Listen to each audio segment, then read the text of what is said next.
이 기술 자료 유용 행위로도 판단이 됐고, 서면 미발급이라는 건 기술 자료 요구서를 말하는 겁니다. 그 서면 미발급도 제재가 받았는데 조치 수준이 뭐냐? 시정명령 과징금뿐만이 아니고 고발, 법인과 임직원에 대해서 고발됐습니다. 그래서 기술 자료 유용 행위에 대해서는 굉장히 이제 공정위에서 엄격하게 보고 있기 때문에 항상 주의하셔야 됩니다.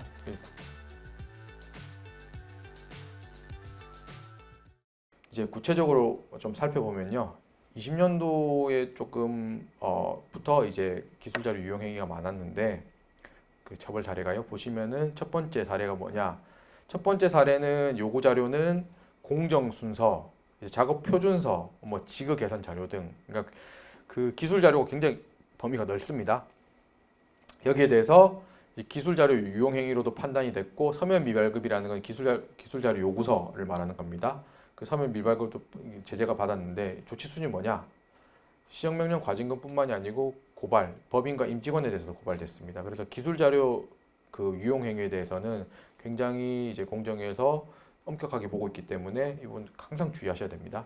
구체적으로 그 행위를 보시면은 디젤 엔진에 사용되는 피스톤을 이제 특정 협력사와 협력해서 국산화에 성공했습니다. 그리고 그 특정 협력사만 해당 피스톤을 공급하고 있는데, 이제 비용 절감을 위해서 대부분 사실 그 기술 자료를 제3자한테 제공하는 거는 대부분 비용 절감이거든요.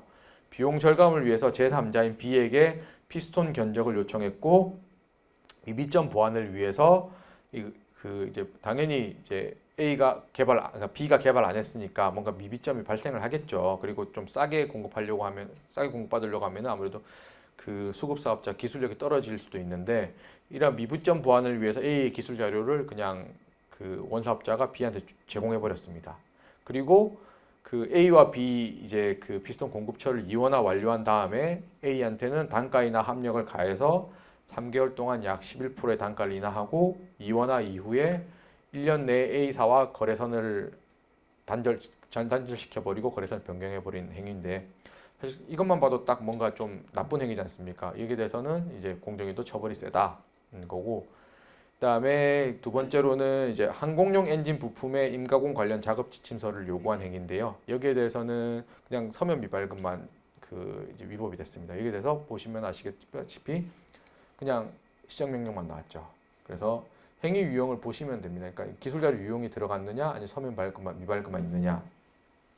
다만 이제 서면 미발급만 있다고 하더라도 그 과징금이 안 나온다는 보장은 없습니다. 그래서 뭐 항상 이제 제재 수준이 조금 이제 기술 자료 유용 행위가 있을 때보다는 조금 덜하다는 거지, 얼마든지 제재는 이루어질 수 있으니까 이런 일이 없도록 주의하셔야 되겠죠. 일단 그게 제일 좋겠죠. 그리고 세 번째 사례는 이제 선박용 조명 기구랑 그다음에 엔진 부품 제작용 도면을 요구한 행위인데요. 여기에 대해서는 기술 자료 유용 행위가 인정이 됐습니다. 보시면은 이제 그 조선사 같은 경우에는 조선소죠. 그러니까 선주가 갑인데, 이제 선주의 특정 납품업체 지정 요구, 그러니까 선주가 뭐 메이커리스트라든지 이런 거 딱딱 찍어가지고 이제 납품업체를 지정했을 때, 이 납품업체 지정 요구에 부응하기 위해서 기존 선박 조명기구 납품업체 A의 기술 자료를 선주 지정업체인 B에게 전달했고요.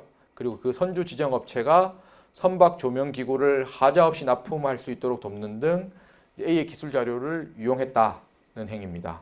그리고 낮은 견적 가격으로 제품 구매 목적으로 선박용 엔진 부품 입찰 과정에서 기존 협력사의 도면을 제3의 업체에게 제공하고 견적 제출을 요구한 행위죠. 그러니까 그 기존 협력사 A의 도면을 B가 받아서 B가 낮은 가격에 입찰해서 제품을 낙찰받아 가지고 막상 A는 공급 못하게 되는 경우, 이런 경우도 안 된다.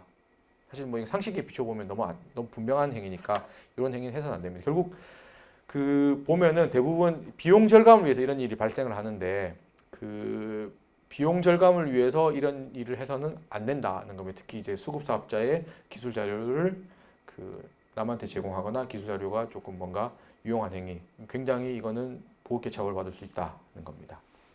그다음에 21년도 사례, 대부분 이제 서면 미발급인데요. 그 보시면은 여기도 보시면은 그냥 서면 미발급에 대해서 과징금이 나왔죠. 예, 그래서 이제 발전소용 밸브 제조 관련 도면을 그 이제 요구 자료를 했고, 이제 서면 미발급으로 판단이 됐고요. 그리고 철도 차량 및 자동차 생산 설비 관련 부품 도면 등을 그 기술 자료 요구서를 안 줬다. 그래서 이제 그 위법하다고 판단이 됐고, 그리고 세 번째는 아까랑 비슷한 사례인데 선박용 조명기구 제작 도면이랑 승인도. 그러니까 승인도는 그냥 이게 그 제품이 납품하기 허용된 수준이다 정도를 그 확인하기 위한 승인도인데도 안 된다는 겁니다. 승인도도 기술 자료에 해당되는 겁니다. 그래서 구체적인 행위를 보시면은 선주의 특정 납품업체 지정 요구에 부응하기 위해서 기존 협력사의 선박 조명기구 기술 자료를 자신이 공급받고자 하는 새로운 협력사, 그러니까 특정 납품업체의 조명기구 개선 요구를 위해서 사용하거나 새로운 협력사에게 제공한 행위는 위법한 유용행위다 라고 판단을 받았습니다.